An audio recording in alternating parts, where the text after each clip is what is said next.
Welcome to another edition of False Nine. We are here on a Thursday because Inter Miami played yesterday. I am here with my boy Mark, the myth, the man, the legend. How are you doing today? I'm good, bro. How are you? I'm all right. Given how we were feeling after the ass whooping that Inter Miami got against PSG, and then seeing PSG absolutely just ass rape every single other team that they played against. You know what? I don't feel so bad. I'm actually pretty good right now. So yeah, I'm with it. I mean, if we played Real Madrid or any other big team, we'd get the belt to butt too. So it really doesn't matter. I didn't say that we were on par with those other teams. I'm just saying, in retrospect, I'm feeling a lot better about the result than I was the day that it actually happened. That's all I'm saying. Am I Sure. saying we are I up? whatever makes you happy. Listen, it's small victories, man. Small victories. Whatever makes So you happy, buddy. we have loaded show today. We have Montreal, we have New England Revolution, we have Nashville, and then I don't think I have a derailment. Thank I don't have one today. thank God. Um, but we'll see. We'll see how spicy I'm feeling by the time we get to um, to the end of the show. So let's start with the Montreal game. Um, Saturday night.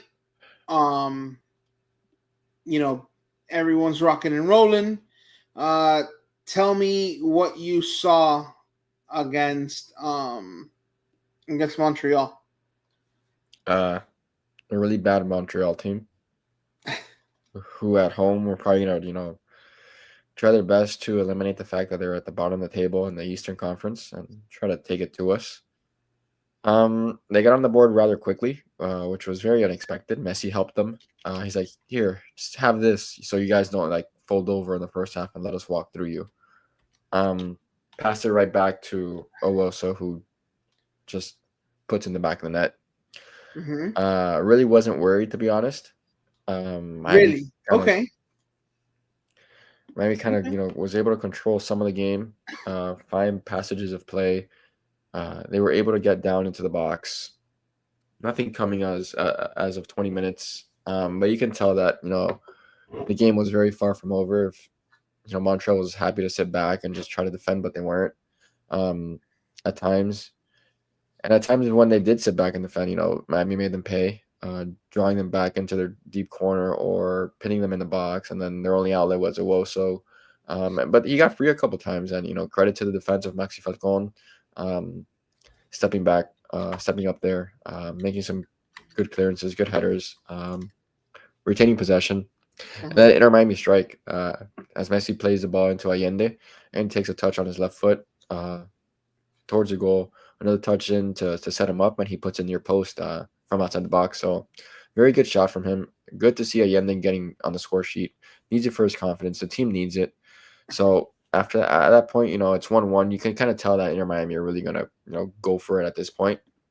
And Mm-hmm. about 5 to 10 minutes later, Messi receives the ball on the right, drops the shoulder, takes the ball into the box, dribbles past maybe three guys, right to left, and puts it far post, and nothing the keeper can do about it. I want to say I have that goal. Give me just 1 second. I want to say that I do have that one. Is this the one that you were talking about? Increíble el cambio de ritmo con la gente encima. No, that Parece que is se pusieron not The increíble second el one. cambio de ritmo. that's his second goal. Okay. His first goal, he receives the ball on the right, normal, puts it onto his left, takes it into the box, and scores. But it's the panic that every defender has is defending Messi one-on-one. You don't want to foul. You don't know which way he's going to go. A simple body feint's going to send you into the stands, and take you out of position and put your goalie at one-on-one with the greatest player ever. So it's that pressure that Messi's added to to teams and to the MLS especially. Never saw a player like this. So now with this new, confidence of the team of how they performed in the World Cup, in the Club World Cup, um, they're just gonna rally around him and just go, and we saw that kind of in that first game in Montreal where it was just, everyone, the offense started clicking and, we had good passages of play, um, defended, didn't give up any other goals, although Montreal had opportunities in that first half as well, to get, an equalizer. But then, you know, what do we say of the second half? It's more of Inter Miami, we didn't park the bus. We didn't just sit back and defend. We kind of wanted more. And Segovia comes on. Not comes on, excuse me. Segovia has an absolute, sweet I goal. have the Segovia goal as well. It's a beautiful shot, top right corner. Nothing the keeper can do about it. Levanta la cabeza y eligió y la toca con Picks up efecto, his head pega de campanita one como se time. dice, pega en la parte interna Inside, one del touch the travesaño. inside sets him up, and he puts it far post. Great play, great strike by him, and Smooth yeah, the whole way. it's 3-1 at this point, and for a team that just lost 4-0 to a PSG team, was played out of the game in the first half. For them, to respond like this in the MLS is kind of expected because you know how well they played in the group stage and on how well they were able to play against Porto, Palmeiras, and Al Hilal. They were able to translate their game now, and then the MLS is on notice for them. They have a good stretch of good competitive stretch. A couple games here, they're going to be very competitive coming up, especially with Nashville and Cincinnati twice. Mm-hmm. But this showing against Montreal is expected. You asked me what I expected last week, and I expected 3 points, and it's what they got. Mm-hmm. And then, as you showed that last Messi clip, it was just Messi being Messi, driving at defenders. They can't touch the ball. They can't get the ball off his feet. This one, and he ends up in the back of the net. Yeah, yeah. So a brace and an assist for Messi.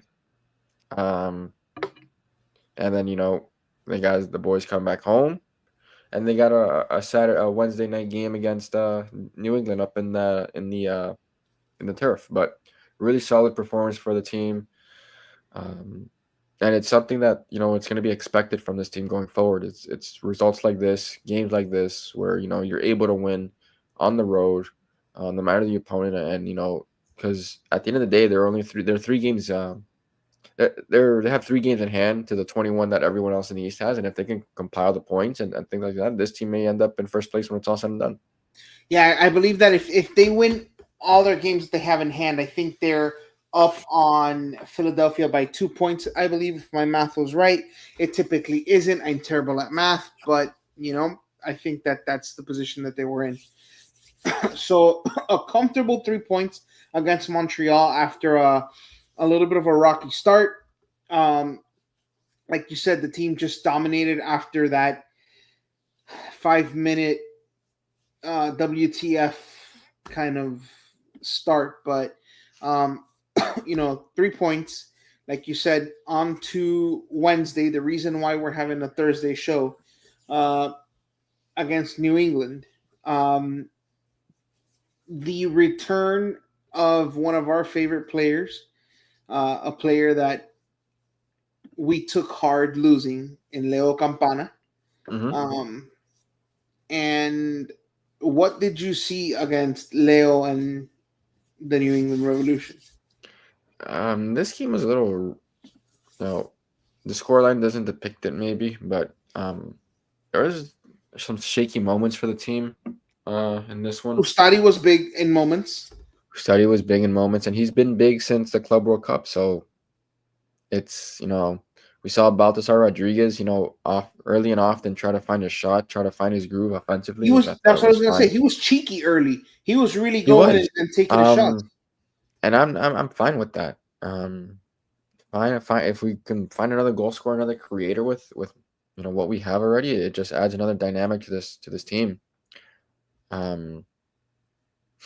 So it's it's a game where Campana has all this emotion. The team has some emotion facing Campana, I bet. But it's a New England team that's struggled as of late. So it's in Inter Miami's, best interest, go out there and take the game from them. And it looked like that in the first, 25, 30 minutes where, they were able to capitalize on a mistake that the center back heads it to the midfielder. Midfielder tries to head it back into their goalie, I guess. I But believe it lands right in Messi's path, and he just one times I it believe I past him, have that and one as they well. score. Here we go. Pues sábado, ¿eh? Yeah, midfielder comes back. Yeah, it's not a very good play by him. Yeah, that was Very gifted on a silver platter. yes. We take those as they come, because it's not every day that someone gives Messi a goal like that. Definitely not what they want to do, but at the same time, New England still look dangerous. Getting up and down the wings, balls into the box. It wasn't the easiest. Yeah. No, yeah, I already did. Okay, after I finish, you gotta take those buckets of plants that Floyd has. That, folks, is live podcasting at its best. We all have responsibilities, and sometimes we get asked about those responsibilities, and you know,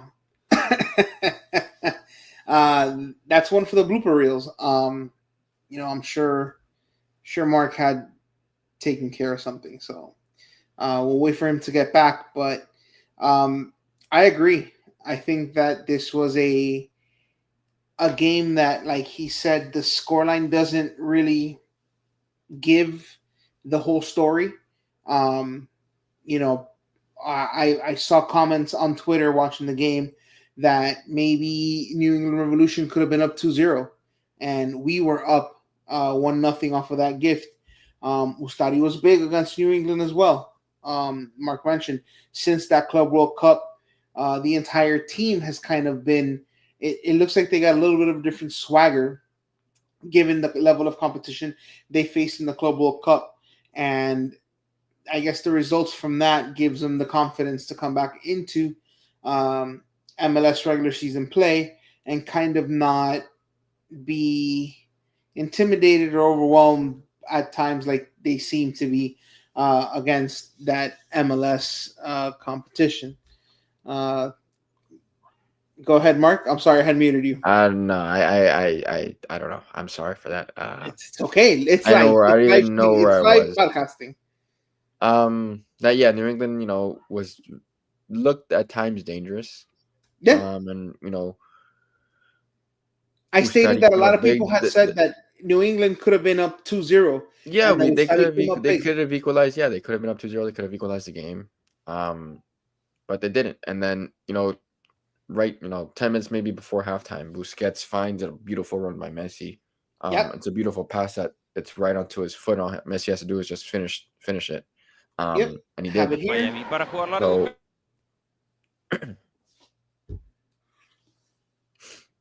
yeah. And Messi acknowledges it right there. He immediately points back at Busquets and thanks him for the assist. It really was a world-class pass for Busquets, kind of giving him a clear, clean run. I mean, the goalie should have been better. He shouldn't be beat by a shot like that, but it's Messi doing Messi things. Yeah. Campana, I felt, had a good game. Yeah. He missed a gimme. He did. I mean, Carlos Hill probably was the best player for New England. Yusuf was another good dynamic player for them in the midfield. But it's a game like this that, a team scores late, especially a home team, scoring in the 80th minute, anything can really happen. 78th, I think it was. Yeah, or 20 minutes, maybe 10 to 15 minutes before the game actually ends. Around there is a very dangerous time to give up a goal. We didn't step onto his right foot and just kind of took it. But it's a good showing to, come out with 3 points where it could have, you could have looked at it as 2 points or even a loss. We didn't convert our many chances. If we only had maybe like three. Messi converted two of his. And New England really played the game to win. There was they didn't feel any, they were out of it down 2-0. But there was a lot of open space in the midfield, open space out wide for them. Get back to the drawing board, really adjust what New England did when they went to a 4-2-3-1, and it gave Miami difficulty trying to break that low block at times, or even how many numbers you had in the midfield going forward. So 2-1 win, come back home, and you regroup, reset for a really big game on Saturday, a game that you're playing the second best team in the East with Nashville, a team that's some say it's a rival with Columbus. They play us probably as just as good as Columbus or as anyone in the league, and we'll have to be ready. So I have a question, a pattern that I've noticed with Mascherano and his teams lately. Tired legs at the end that might be giving back results. What do you think about that pattern that has emerged where at the end of games, the team just seems like they have dead legs, heavy legs, just cannot close games out with energy? Yeah, we saw him bring in David Martinez and for Luis Suarez, and Messi went into a lone striker, center forward type of thing. I think the management of his subs and has always been we've always been critical of it. They're late usually. It almost seems like last year when Tata didn't want to make subs, but this year Martial was late to make them. He makes them, but just at the wrong time, I would say, and maybe even not the right player. The big elephant in the room is Luis Suarez, and why has he always gone 90 minutes, and why Alan Lobando, why did we sign him? That's where I was going to ask. What's the reason for signing him? Is he's never going to play because Suarez wants to hog the minutes, and just I don't know what he's doing out there at times. So it's a question for Mascherano. He's probably going to deflect it as the team's playing well, this and that. So it'll be very hard to get a straightforward answer as to why Obando doesn't play. Being up, he didn't even get in when it was 4-1 against Montreal. Yeah. And something else that I've noticed, and I'm going to use a Spanish word translated to English, and it's going to sound terrible, but you'll know what I mean. What? Footballistically. Okay. Suarez just doesn't have it. He doesn't have the touch needed. He doesn't have, I think, the legs to be able to do with his body what his mind wants him to do. Mm-hmm. I just think his body is 2 or 3 steps late to what his mind wants to do. It's painful to watch at times. A lot of times his mishaps turn into turnovers because he's so desperate to get the ball. He comes up to about high in the midfield of the pitch, and when he turns the ball over, it's most of the time it's a little bit of a fast break for the other team on a counterattack. And it really does hurt the team. Why not Obando when he could probably get more energy and put more pressure on the defense than Suarez is currently doing? I want to know your opinion on that. Yeah, I mean, Suarez at times when he drops in and he plays that one time like no look reverse, just ball to the other side and tries to send it to someone. Half the time it doesn't get there, or he tries to play a 1-2 and it's just too hard or too soft and the ball's turned over. And then late in games when you want legs and things like that, so you kind of sub him out because he's not going to give you the running that you can need. You could that Alfonso or Pico or Obando will give you. So it's such a stubborn situation, and such a situation that I'm really not understanding. But the team's gonna win. I'll be happy, but it's really frustrating not to see Obando play at times. Okay, so Nashville, like you said, always plays us tough. Always. What are some of their dangerous players? I mean, what is something that we should be on the lookout for when we play them? It's Hani Mukhtar. Sam Surridge is, a goal-scoring machine this year. He's got 16 goals in 21 games. Got to keep him under, under wraps. That's for sure. I'm gonna throw out a name. Go ahead. Who? If it's Jacob Schaffelberg, he's not playing. He's injured right now. Yes. No. Every time we play Nashville, Schaffelberg, no matter what form he's in, always finds something against Inter Miami. It's like he plays Inter Miami and the Superman logo comes out. Yeah. But, Hani Mukhtar, their number 10, probably is the best player. Got to know where he's at all times. They've won 5 out of 5.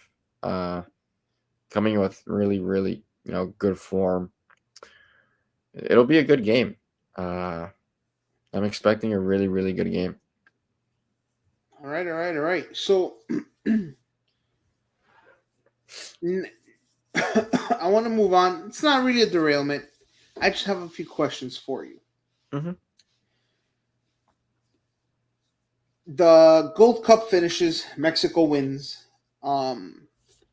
Completely robbed the U.S. men's national team. Apparently, Mexico can absolutely stop the ball, palm it like Shaq, and nothing happens. Mexico can be offside, and goals are awarded. Mexico can straight WWE our players. Nothing gets called. You breathe on them wrong, and it is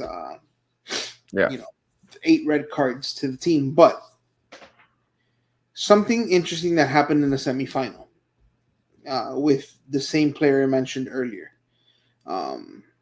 Canada played who had eliminated them? Costa Rica?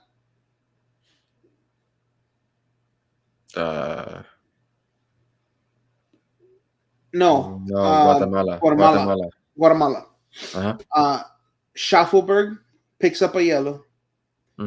Was an automatic suspension. CONCACAF does not have an official tournament until the World Cup. And he misses their first game. Correct. One, what are your thoughts on that scenario? And number 2, what are your thoughts on CONCACAF coming out and saying that suspension will be served at the World Cup, the team's next sanctioned game, and does not have to be an official FIFA tournament? So Schaffelberg, should Canada, when should he be on the team, when he plays, will be just fine, clear of all cards for the World Cup. I mean, I have no idea because it's CONCACAF and they're just gonna roll with whatever. Yeah, I think he should play. It's not a CONCACAF tournament; it's a FIFA tournament, so it doesn't matter. I mean, and then U.S. players could have been in that position though, so could have Mexico players. No, I agree. So it's just a funny situation. Like, of course, CONCACAF would have that ruling, and then it's whatever. I hate CONCACAF. Okay. Now, U.S. men's national team coming off the loss to Mexico. what do you see as next steps in the less than a year they have to warm up, tune up, put a team together that will not embarrass themselves on home soil?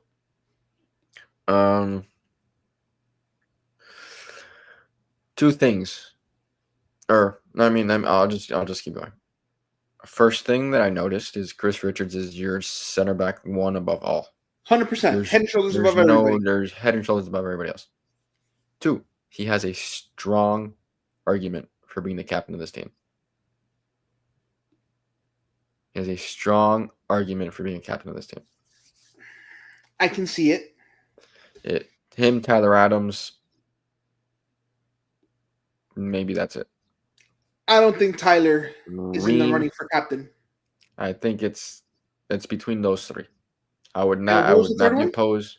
Tim Ream. Okay, Ream and Richards I can see. If Adams was the captain of last World Cup. Tyler Adams' form in the last World Cup, you could say he was probably the best player on that squad.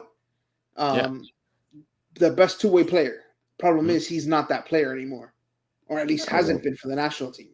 We got to see what he has this season for the club. Right.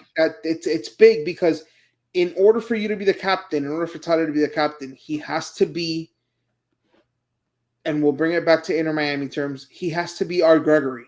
He has to be the bully. He has to be the heart. He has to be that. If he's not that, he can't be captain. I agree. Yeah, he cannot just be a captain out there and just whatever.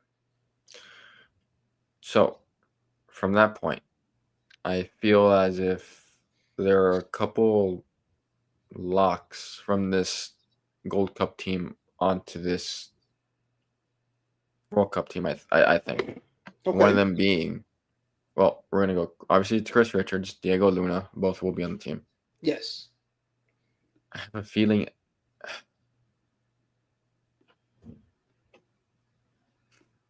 Tyler Adams, obviously. Mm-hmm. Matt Freese, I think, played his way onto the team. And Alex Freeman. You think Freeman makes it? I do, as a backup right back. Over Scally, over Lund? I think Lund can play left back. So okay. So you think he I think Scally? it just depends. It depends on how he does. He finished off, the MLS season and stuff, but I think he's done to really get strong consideration for that spot. Okay, I'm gonna ask you about two names.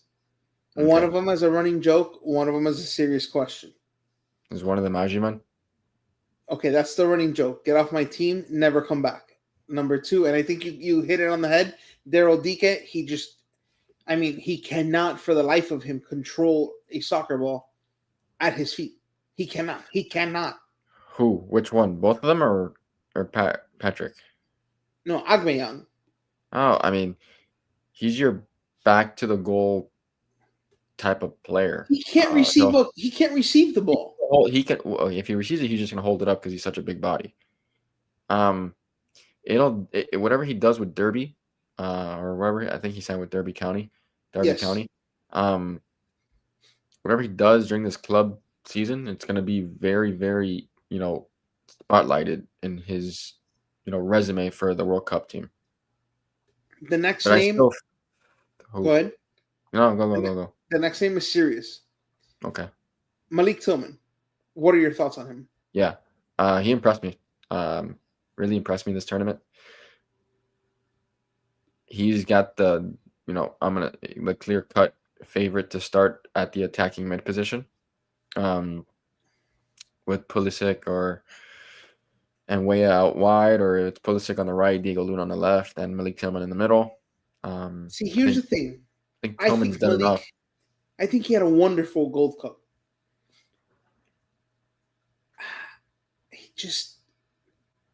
I wished he finished more. He gets there, and he's there. He does. And he does finish, but I wish he was more efficient at it. He missed. He's due. he'll get 5 chances a game, which is great, and he'll put 1 or 2 in, which is amazing.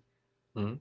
But of the 5, I wish he would finish 3 or 4 as opposed to just 1 or 2. Yeah. But yes, I agree. He should be on the team. He's earned it. I'm going to ask you one last name. Oh, boy. One last name. Is it Matt Turner? Or No. Max Arfton? No. It's a midfielder. Yes. Johnny Cardoso? No.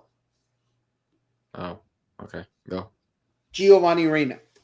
Ay. Giovanni Reina. Does Pochettino bring him to MLS? Or have you just written him off the team completely? He need if he doesn't make a move, he's off the team because he's not playing at Dortmund. It's that simple. He makes a move and he plays and he shows that he's capable of playing, and has a level to be on the World Cup team, then they'll take him. But if not, bye. Okay. Does the move have to be to the MLS? Or does the move... It's got to be. I'll put it very simple. It's got to be a move where he starts to a team that he starts and he's getting playing time. Because right now he is not playing for Bayern. I mean for Dortmund. Okay. Any dark horses in the player pool?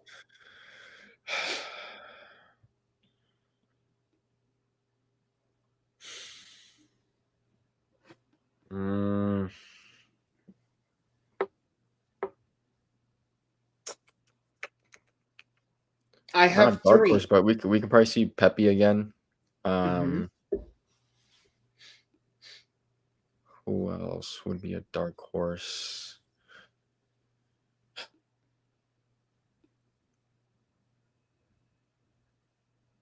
I don't want to say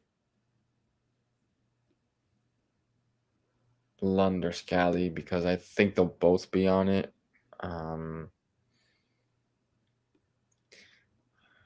I can maybe Diego Koken as a Coaching? third keeper. Yeah. Okay, Depends that's on what that's one of the 3 I had as a dark horse. That's one of the 3. And I'll give you a clue. The other 2 are kids. I don't know why, but Tyler Adams, if you saw one of his latest interviews or comments on what player has been, one of the most surprising in the camp, it was Paxton Aronson. He may be a dark horse player that makes his team as a midfielder.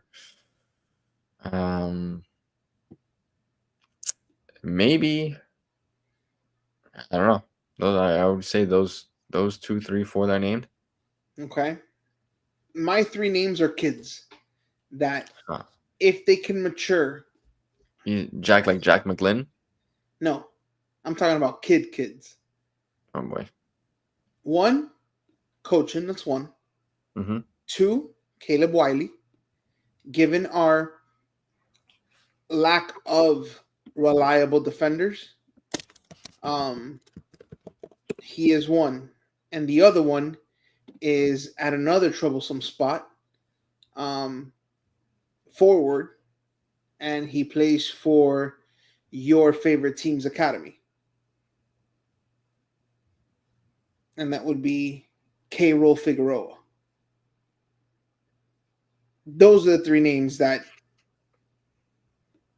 could possibly be given the nod on the team as torchbearers for what will be the next generation.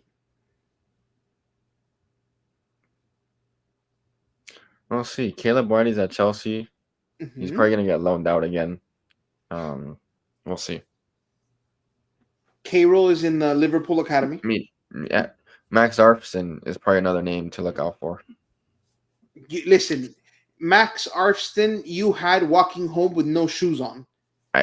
But he had a better performance in the Gold Cup than he did those 2 games against, Turkey and right, but you're also competing against Guatemala.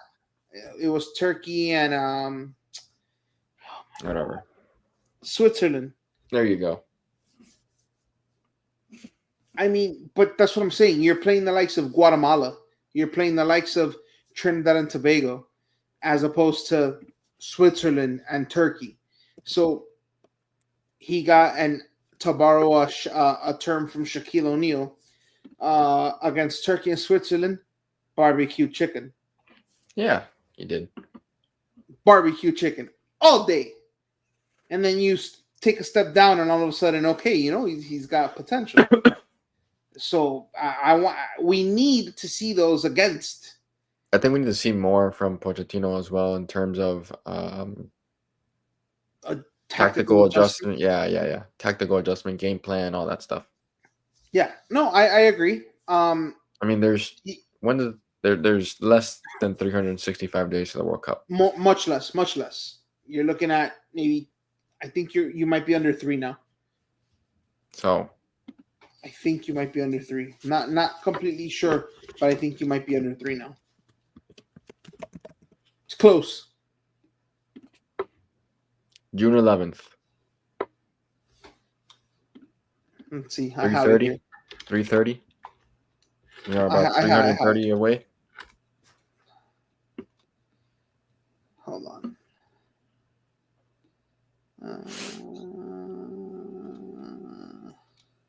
What is it? June 30? No, June 11th. Okay, let's see.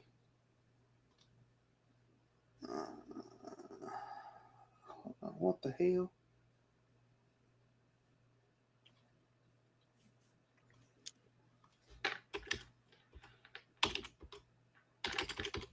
There are 336 days. Wow, I was pretty good at it.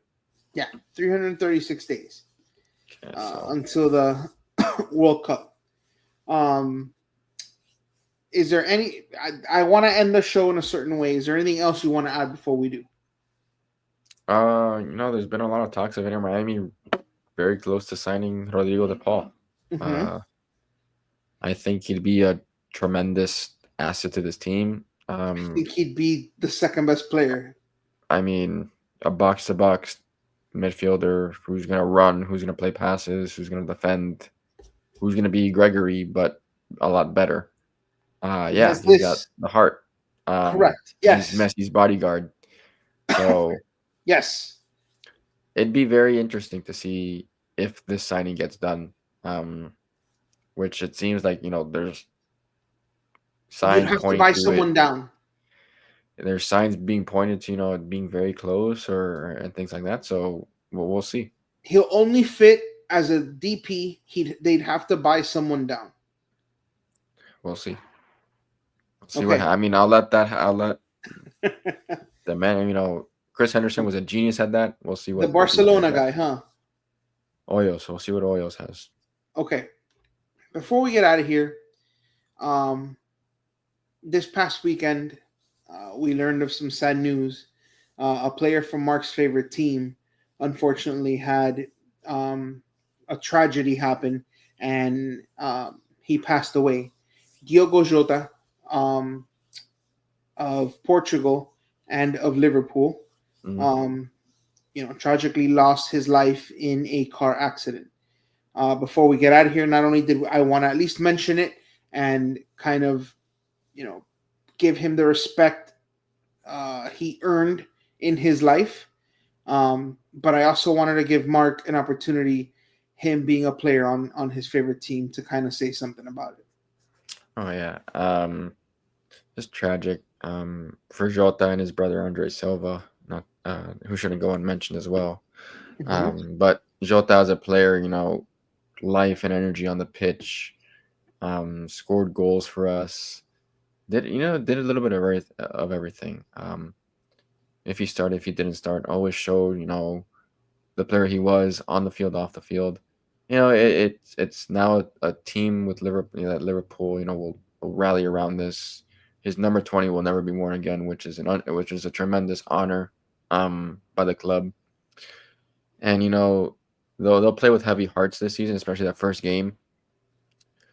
And they'll do the best to honor him and go out and win every trophy they can, because that's all he wanted to do. So may he rest in peace, and may he look down on his family, his kids, his former teammates, his current, all that stuff. So Rest in peace to Diego and his brother. Yeah, very good, very big gestures from Liverpool, honoring His contract and all that stuff. yes, 100%. It's good to hear that his wife and kids will be taken care of completely by the club. And, you know, Cristiano Ronaldo also came out with some very heartfelt sentiments via social media.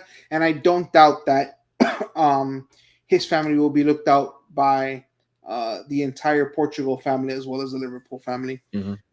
So with on that sad note, unfortunately, we conclude another False Nine this week. But big news as we added a new team member, a new voice to our team, and Duran Butler, big Heat guy.